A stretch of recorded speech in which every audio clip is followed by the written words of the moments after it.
Bonsoir à tous, ravi de vous retrouver pour le journal de la rédaction et dans les titres de ce vendredi 13 janvier du foot avec la reprise du championnat. Une affiche ce week-end, le MHSC reçoit Lyon, c'est le 2e contre le 4e de Ligue 1.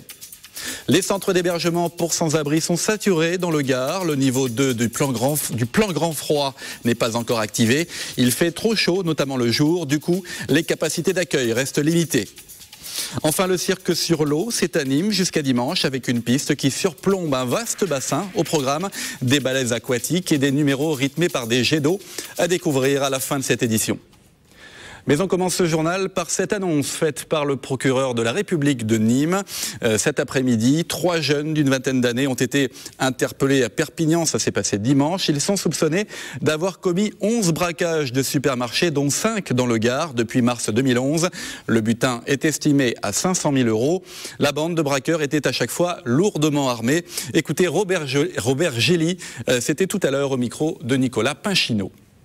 Tout ça a été très bien organisé, tout ça a été bien prémédité, repéré préalablement. On est face effectivement à une équipe qui était une équipe importante et même dangereuse aussi, parce qu'avec l'armement qu'ils avaient, il y avait des potentialités de dérapage et voire même de victimes lors de ces braquages. On est face à des individus jeunes mais qui sont déjà quand même connus et qui ont déjà été condamnés, d'où d'ailleurs la récidive évidemment qui est retenue dans les qualifications qui leur ont été notifiées hier soir. Rien de tel qu'un choc pour redémarrer un championnat. Le MHSC va accueillir Lyon, probablement dans le froid, à la Mosson des Lyonnais, qui avaient remporté le match aller 2-1. Mais les footballeurs montpelliérains sont prêts à rugir face à un Lyon qui pourrait bien montrer ses griffes. Les enjeux du match et de ce nouveau championnat qui commence par Olivier Brachard. En cette période de vœux, Montpellier a émis plusieurs souhaits. Garder son effectif intact jusqu'à la fin de la saison. Yangabiwa, Belanda ou Giroud, très convoités par d'autres clubs, ne partiront pas lors du mercato hivernal. L'attaquant montpelliérain tenait d'ailleurs à mettre les choses au clair. J'ai vraiment envie de me concentrer avec Montpellier, même si j'ai toujours dit que je rêvais d'Angleterre. Pour l'instant, j'ai vraiment la tête ici et je suis redevable aussi de la chance que j'ai pu avoir ici à Montpellier. Donc, on travaille tous ensemble à essayer de qualifier le club et à faire une saison pleine. Voilà. Une saison pleine, c'est le deuxième souhait du club, c'est-à-dire au moins une qualification pour la Coupe d'Europe, même si le rêve le plus fou est de jouer la Ligue des Champions la saison prochaine. Comme l'Olympique lyonnais, habitué de ces joutes européennes, l'adversaire de ce week-end, 4e à 2 points de Montpellier. Le groupe héroltais, orphelin de 4 joueurs, parti disputer la Coupe d'Afrique des Nations. Plus que ce choc face à l'OL, c'est la série qui suit, déplacement à Nice, puis réception de Brest et d'Ajaccio, qui sera déterminante. Je crois qu'il va y avoir des moments clés. Je pense peut-être que ce mois-ci en est un, du moins à cheval avec mi-janvier, mi-février. Jusqu'au match de Paris, il va se passer plein de choses. Il y a des matchs de coupe, Coupe de France, des matchs de championnat quand même assez relevés. Donc il va falloir être là et je pense que fin février, on pourra y voir un peu plus clair. Première marche à négocier ce samedi face à l'Olympique lyonnais qui s'était imposé l'an dernier à la Mosson grâce à un but de Lisandro Lopez dans les arrêts de jeu. Voilà, et on reparlera de sport un peu plus tard dans le journal. Le lycée Pierre Mendès France, dans le quartier d'Odysséum à Montpellier, est resté fermé aujourd'hui. Il n'y a pas d'eau dans l'établissement après la rupture d'une canalisation dans l'un des bâtiments cette nuit. Une fuite majeure qui est en train d'être réparée. Tout devrait rentrer dans l'ordre d'ici lundi matin. La situation est assez rare en cette saison. Le niveau 2 du plan grand froid n'est toujours pas activé, notamment dans le Gard, car il fait trop chaud, en particulier dans la journée. Du coup, les hébergements n'ont pas encore mis en œuvre toute leur capacité d'accueil et certains SDF passent la nuit dehors. Explication, Philippe Kern, Philippe Arbet. Même si l'hiver semble encore hésiter à s'installer, pour Majid, habitant de la rue, les premières gelées sont une nouvelle épreuve. Le petit matin, on attend. Et là, c'est long, il fait froid et on attend. Ce matin, c'est Bruno qui vient offrir du café, de la chaleur humaine, car la période est délicate. Comme on peut voir, là, on a le soleil qui nous réchauffe en journée, mais effectivement, à partir de 19h, 20h, la température commence déjà à tomber. Et c'est vrai qu'on ne réalise pas que les nuits sont fraîches, voire froides, et que les gens sont dehors. Indépendamment de la météo, le SAMU social de Nîmes assure des maraudes 7 jours sur 7. Mais la montée en puissance du plan hivernal est retardée. Pour nous, c'est un handicap parce que le fait d'être en niveau 1 provoque des tensions, notamment en matière d'hébergement d'urgence.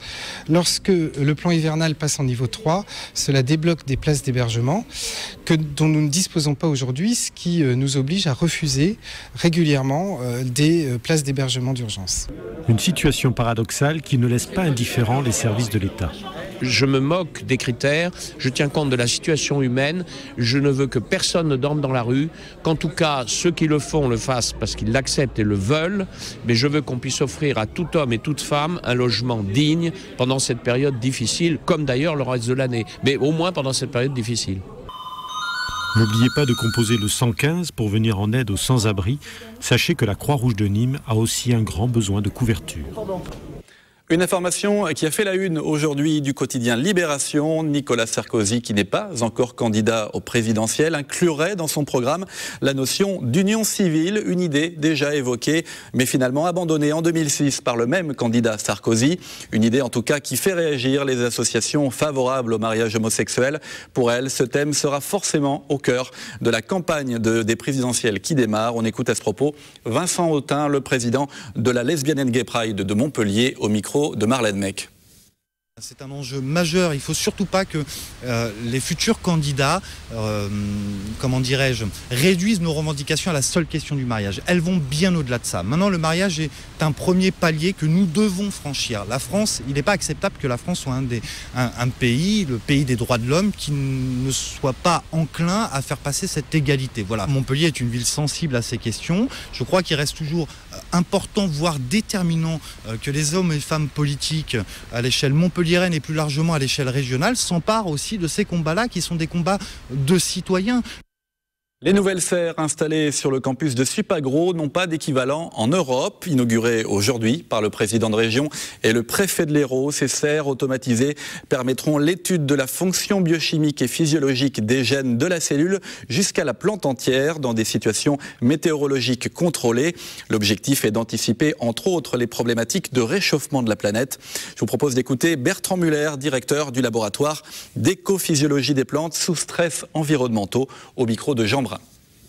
Ce qui est important ici, c'est qu'on a des automates et on a développé ces dernières années des automates pour regarder le comportement simultané d'un très grand nombre de plantes qu'on expose à des contraintes environnementales, température élevée, manque d'eau au niveau du sol. Et on fait ces expérimentations avec des grands effectifs pour pouvoir ensuite faire de la génétique. L'idée, c'est de mettre en relation les caractéristiques du génome et ce qu'on appelle le phénotype, c'est-à-dire le comportement de la plante, la manière dont elle se comporte. Voilà, et en marge de l'inauguration de ces nouveaux labos, le président de région est revenu sur l'échec du dossier IDEX, Initiative d'excellence des universités du Languedoc-Roussillon. Christian Bourquin ne mâche pas ses mots, il exige que les universités s'entendent sur une gouvernance commune. Écoutez. Je fais un appel à tous ces responsables en haut lieu de l'université de la recherche. Et si vous ne vous unissez pas, la région cessera d'être à vos côtés parce qu'elle a des tas d'autres missions à remplir. Et là, c'est l'État normalement, rien que l'État. Mais nous, on mise encore plus. Si vous ne le faites pas, on fera autre chose, nous, la région. Et c'est dommage. Ne gâchez pas ces chances. Et je leur ai dit, écoutez, si vos responsables n'arrivent pas à se mettre d'accord, changez-en des responsables. Mais vous, à la base, vous faites un boulot formidable. Ça ne vous a pas échappé, nous sommes vendredi 13, alors dans ce cas-là, il y a ceux qui se cachent pour se protéger des superstitions, et puis il y a ceux qui croient en leur bonne étoile et qui se précipitent chez leur buraliste pour gratter ou cocher. Anthony Borloo a principalement rencontré les adeptes de ce vendredi très particulier. Reportage à Montpellier. Vendredi 13, un nombre en or, une date qui vaut de l'or.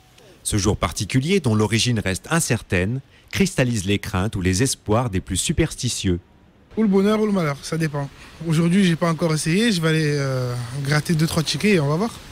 7, 8, 9 et 10. Chaque vendredi 13, c'est environ 8 millions de Français qui tentent leur chance aux différents jeux.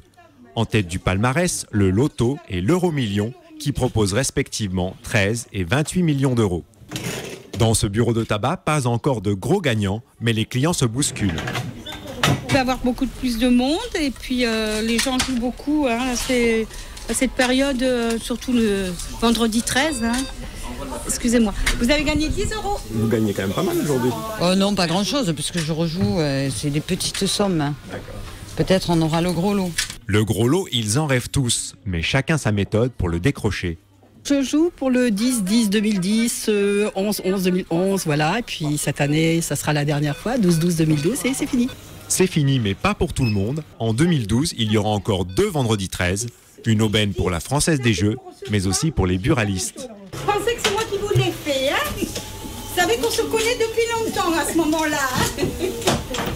Voilà, bonne chance à tous. Et on ouvre une nouvelle page sport. Les filles du MHSC jouent un match décisif dimanche à 15h. C'est à Sussargues. Elles reçoivent une autre grosse équipe, leader du championnat, Juvisy. Les Montpelliéraines sont 3e et elles sont en concurrence directe avec Juvisy pour décrocher une place en Ligue des Champions.